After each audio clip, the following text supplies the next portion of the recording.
There we go. I hope my hair looks okay. I just got it cut, so I'm still trying to learn all the different little hairstyle-y things I can do with it, and this is what we're gonna go with today. Hey y'all, I'm Madeline Monahan, but you can call me Maddie, and welcome back to my channel. And today we're doing another outdoor sit-down chat video. The thing that I wanted to talk about today is something that I think everyone has experienced at least once or twice or 25 times in their life. That is imposter syndrome. And I've seen a couple of my other friends on here have talked about imposter syndrome. There was just something that was told to me recently that sparked this idea for this quick little video. I think it's very common for people who are more creative or tend to be more creative to feel like they don't really belong in that environment, or there's something about it when you're creating something, when you're writing or painting or really doing anything, but there's this little voice in your head that says, you know, this isn't you, you can't be doing this. So for me, the two things that I always kind of get that feeling in is telling people I'm a writer, but also telling people that I'm an actor. Because the question that everyone always asks you when you say, oh, I'm a writer, oh, I'm an actor, is, oh, what have you written? What have you been in? And it's like, I don't really have my resumes or books on a shelf that I can really hand to you that show you all my credits or show you the countless stories that I have in my head. And so that kind of will weigh down on you. That actually happened to me at work the other day. Was we have a new manager who comes in from time to time to help out our store, and my friend, who was very excited for me, told my manager that I was an actor, and immediately the question came out of, what have you been in? And it's always an awkward situation, and it always, I know they don't mean anything bad by it, but it kind of sends you into a feeling of, well, about that, you know? And you start to get this feeling of, maybe I'm not actually one. Maybe I'm not actually an actor or a writer or a painter or whatever you are. Because I think imposter syndrome is something that anyone can feel. I mean, I know I feel it sometimes when I'm behind the bar bartending. Like, I sometimes don't feel like a bartender. So it's something that can, I feel like, impact anyone in any career or any desired career that you have. But something that has kind of helped me overcome that feeling was actually something that my acting teacher told me, and this was the spark that kind of inspired this. My acting teacher, she always holds like an open discussion during class, obviously not when people are performing, but in between scenes. Oh look, there's Koa! Hi Koa! Here's your Koa cameo. But she always holds a discussion in between scenes, and I didn't even hear what the question was, but one of my classmates asked her something. I kind of caught half of it because I think another friend of mine and I were gushing about either Batman lore or something. Like, we were nerding out, geeking out about something, I don't remember. But I remember tuning in about halfway through my teacher's response to this question, and she said, if you are showing up, if you are putting in the work, you are an actor. And I was like, that feels right.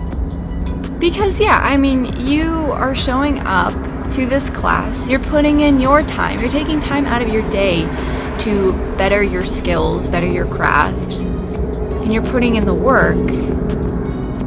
You're an actor. And I was like, that's a really good way of looking at it. But then I just sat back and thought about it and was like, that can be applied to so many other categories. You know, for writing, you sit at your computer every day, even if you chug out a word or two, a sentence or three, you are still putting in time and effort. You're a writer. Same thing with painting. If all you can even do is just stick figures, you're sitting down and you're taking time out of your day to create something that makes you happy, I'd say you're an artist, you know? And so it was just something about like what she said, that it's really stuck and resonated with me, because even now I have credits on my resume and I have books that I am currently working on that I'm very proud of so far. And I love telling people that, like, I'm a writer or I'm an actor or whatever I'm in the mood for that day. There's always that small voice in my head that says, no, you're not. That's not what you do. What are you talking about? And now I have something to counteract that voice. I have something to say back to it. And I can tell it that I'm putting in my time and I'm putting in my effort. And therefore I am. She's an awesome teacher, y'all. I love her so much. And especially on a day like today, like, I was so wiped from this previous week. I worked 5 days straight, anywhere from 9 to, I think, 10 hours each day. I was exhausted. I took 2 naps today. I never take naps, ever. So the fact that I took 2 tells you that I had quite a week. I woke up and I was like, well, would a real writer take naps? And the answer is yes, because it's exhausting. But the thing is that in between naps, I still got up and I still took a little bit of time to write an exchange of dialogue or description or something. So there's still time and effort being put into it. And yeah, and so imposter syndrome and feeling like you aren't what you say you are, it can get really strong. It can bog you down and it can kind of get you down in the dumps and thinking, oh, maybe I shouldn't be doing this because that's not what I really am. When in truth, that is what you are.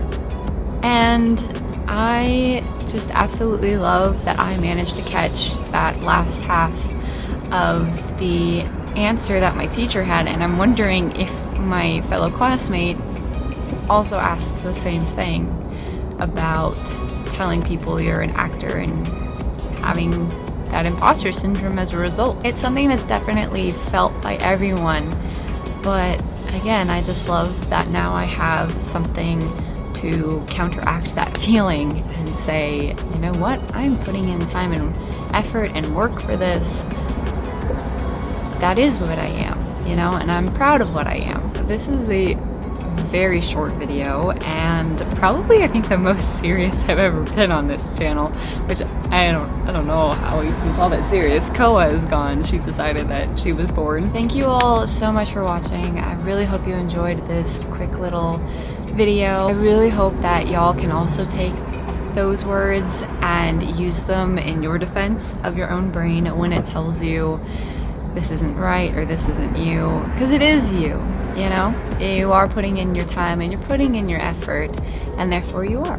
So I am, for one, I'm very proud of you. Don't listen to that little voice in your head. Only listen to the one that tells you you're doing a good job and you are chugging along and you're doing great and you're gonna get there. It is not a race. If you like this video, go ahead and give me a thumbs up. I would greatly appreciate it. And if you want to see more from me and Sika and Salem and Koa, go ahead and hit that subscribe button and ring that bell so that you're notified every time I upload a new video. Thank you all again so much for watching. Good luck to you wherever you are in whatever journey you're in, and I will see you all next time. Bye.